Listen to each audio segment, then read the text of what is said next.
Hello, and thank you for taking the time to listen today. My name is Emily Whalen. First and foremost, I am a mother of a fun-loving, energetic 9-year-old boy who is in 4th grade at Valley View. I also am a volunteer, and I'm in the schools a lot. From Meadow Ridge to Parkside and now Valley View, I have supported students and teachers directly for 4 years. Lastly, I am a certified government finance manager. I've worked in finance government for many years, and I'm passionate about helping people understand how public funds are used and how financial decisions impact our schools and our community. The purpose of this presentation is simple: to explain the Rockford Public Schools bond on the November ballot, look at past promises, and share what it really means for taxpayers, students, and teachers. My goal is to give you clear, transparent information so you can make an informed decision when it comes time to vote on November 4th. Let's start with a little background. In 2018, voters approved 2 funding proposals to begin in 2019. A bond was expected to generate $174 million over 10 years for long-term projects like Edgerton Trails and other building expansions. This bond added to our debt, making taxpayers' debt millage 7 mils. The second part was establishing a sinking fund that would generate $11 million over 10 years with no interest to be used for capital improvements across the district. Together, these were supposed to provide the resources to meet the district's capital needs for a decade, from 2019 until 2028. But here's the reality. Not all promises made in 2019 have been fulfilled yet, as they have 3 more years. Included in the current 2019 bond were creating collaborative learning spaces, STEAM program support, field improvements, Rams stadium upgrades, buses, security system enhancements, and playground upgrades. I point these out specifically because you will see these things asked for again with the new bond. Further review of the bond language we saw in 2018 shows the current outstanding debt was only $103 million. In the 2024 audited financials, we found the debt now is $287 million. You may be thinking 103 plus 174 is 277. However, you have to factor in interest and payments made every year. The bond debt payment due this year in 2025 was $18.3 million. $9.4 million was principal and $8.9 million was interest. That's almost 50% interest. Last thing I want to point out on this slide, and you will see it on your ballot, is that bonds cannot be used for repair or maintenance cost, teachers, admin, or employee salaries, or other operating expenses.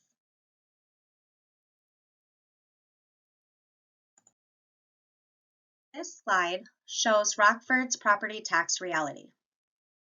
Even if the millage rates stay the same, as they have since 2019, the school district is now collecting 30% more from taxpayers than in 2020 because your home's taxable value has gone up, so your actual dollar tax payment went up too. Dr. Matthews has presented that the taxable value cannot increase more than 5% each year. However, that's not true in the year of purchase. In the year of purchase, it is uncapped. For instance, my property was purchased in 2022 and saw a 31% increase in taxable value. The homeowner, unfortunately, got behind and sold to me in 2023.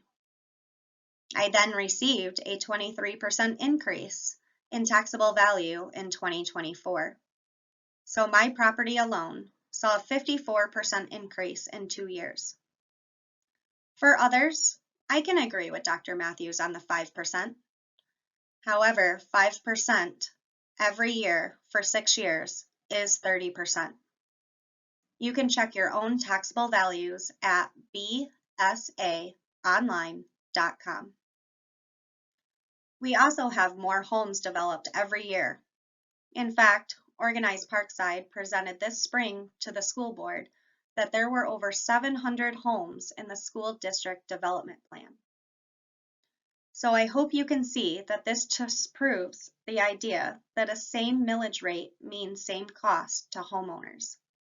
The cost has gone up a lot.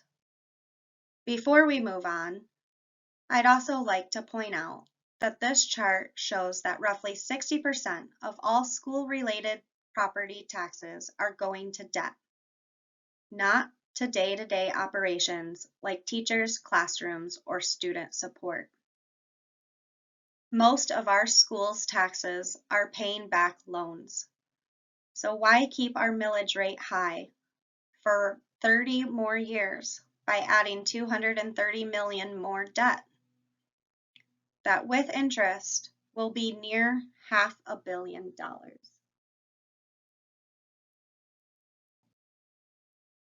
This chart is straight from Dr. Matthews, stating, and I quote, "Bonds are sold to multiple investors with multiple call dates. Bonds also are restructured at times. We work with a municipal bond consultant, as we are required to do to navigate this complex situation. They have alerted us to the bond opportunity coming in 2026. As you can see from the chart, the debt millage needed to pay for the current bonds begins to drop in 2026. Hence the opportunity we have if the community votes to keep the millage rate the same. We are asking now for approval that would go into effect in 2026 so that we could prepare for the summer of 2026 construction season. If we waited until May, we would not be able to have this new millage rate impact our summer 2026 construction season." End quote. As I stated, according to the school's 24 audited financial statements, Rockford Public Schools' long-term debt with services is $287 million. The total payment in 2025 is $18.3 million. Then in 2026, you can see the payment drops to $13.8 million. So this is the opportunity the bond company has alerted the administration to, because it is in their best interest, not ours. If this bond is approved, the bond company gets $10 million on day one. The new bond we all will vote on for $230 million will actually cost taxpayers $448 million and increase the taxpayers' debt load 2.5 times, making this not only our debt, but our children's children's debt. Rockford schools are asking us to vote on a debt legacy. If we examine the millage side of the chart, in 2026, the drop goes from 7 to about 6.25. In 2027, it's just under 5 mils. And in 2028, 4.25 mils. In 2019, Rockford dropped the debt millage by 1 mil. If we make them keep their promise of 10 years and wait, they could drop the next debt millage again, providing us tax relief. To understand the new proposal, it's important to know the difference between operating funds, bonds, and sinking funds. Operating funds are for day-to-day costs, teacher salaries, classroom supplies, utilities, and programs. Proposal A which passed in the 90s, prevents schools in Michigan from raising their operating millage. That means the only way to get more money for capital projects is through bonds or sinking funds. And the only way to get more operating funds is to increase enrollment. Sinking funds are interest-free. They can be used for smaller, ongoing capital projects like roof repairs, paving, buses, safety, technology, HVAC. They're more flexible and don't burden taxpayers with decades of debt. The state allows a maximum of 3 mills, which we currently only pay 0.5 mills. Although these are not intended for large-scale capital improvement projects, like an indoor turf facility, they could definitely be used to upgrade HVAC systems and provide AC in the schools that don't have them. So far, the school has used this fund for parking lots, flooring, elevator repair, asbestos in roadwood, district signs, and the new preschool playground at Parkside. Bond funds are borrowed money, like a mortgage, that the district pays back with our property taxes and our homes as collateral. They can only be used for large capital projects like buildings, additions, and major renovations. They cannot be used for salaries or routine maintenance. However, they do increase the annual maintenance cost, taking more and more funding away from operations, which means less for teachers and students of today.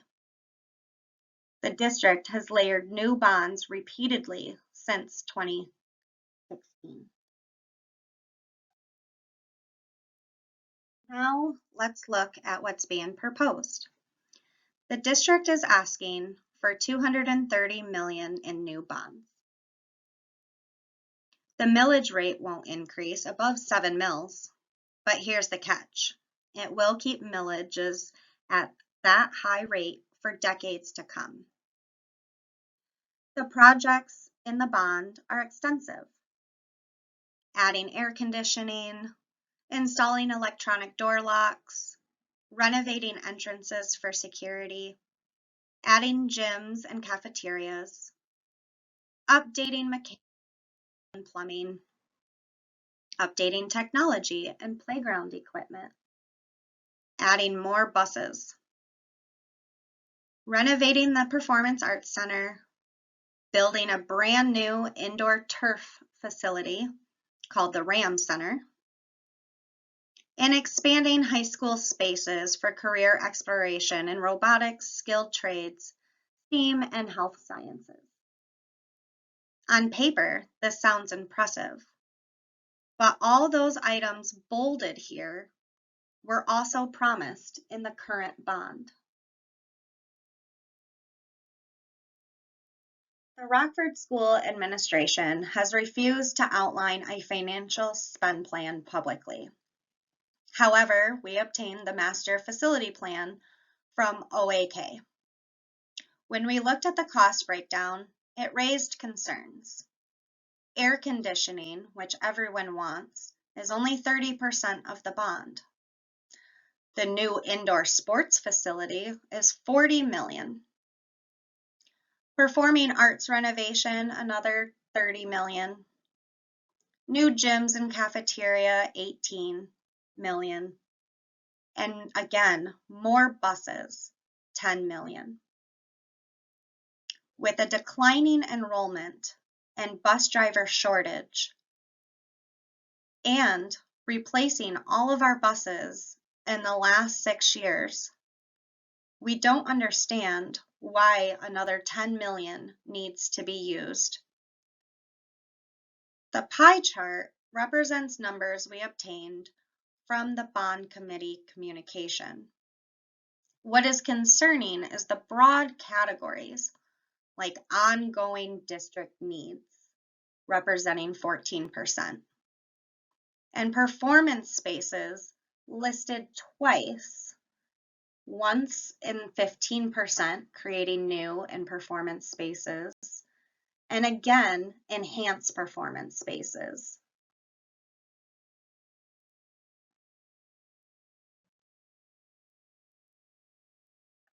The issue isn't just the price tag today, it's the long-term impact. Here's what we need to keep in mind. Bonds can't be used for ongoing maintenance. That comes out of the general fund, the same fund that pays teachers and supports student programs. Right now, Rockford spends about $11.3 million per year on operations, maintenance, and security. Best practice recommends budgeting around 4% for ongoing maintenance. By adding $230 million in new capital projects, the district could face another $9.2 million in annual maintenance costs. That's the equivalent of needing to fund almost 1,000 additional students each year without actually having those students. Since enrollment has been declining a total about 6% since 2019, adding 1,000 students is very unlikely. Keep in mind, the more buildings we add, the more money it takes away from teachers and classrooms. Let's look at what this bond really costs. The $230 million in bonds will end up costing about $450 million once interest is paid. When combined with existing debt, our kids will inherit a total debt legacy of about $735 million that won't be paid off until 2061. This level of borrowing maxes out the district's credit and ensures the debt millage rate will remain high for decades, never dropping down to provide tax relief. Revisiting the sinking fund, which is already in place but underutilized. Future projects on the list include new gym bleachers, adding paving projects, elevator replacements, and boilers. This shows that the sinking fund is working. It's paying for necessary projects without adding interest costs. So where does that leave us? We've been taxed more, promised more, but delivered less. This bond would add hundreds of millions of dollars in debt while leaving key promises from 2019 unfulfilled. It shifts more maintenance costs away from the classroom, and it locks taxpayers into decades of high millage rates.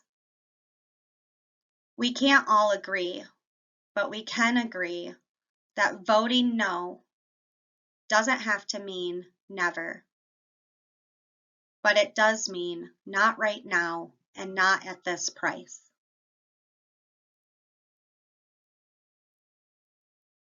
Our community deserves transparency before new taxes. Our students and teachers deserve support today, not just promises for tomorrow. Thank you for taking the time to listen and for caring about the future of Rockford Public Schools. I encourage you to ask questions, look at the numbers yourself, and make an informed decision when you vote this November. If you would like to volunteer or pledge support for transparency, please email or visit our Facebook page, Transparency for RPS Taxpayers. The QR code will take you to that page. Thank you again.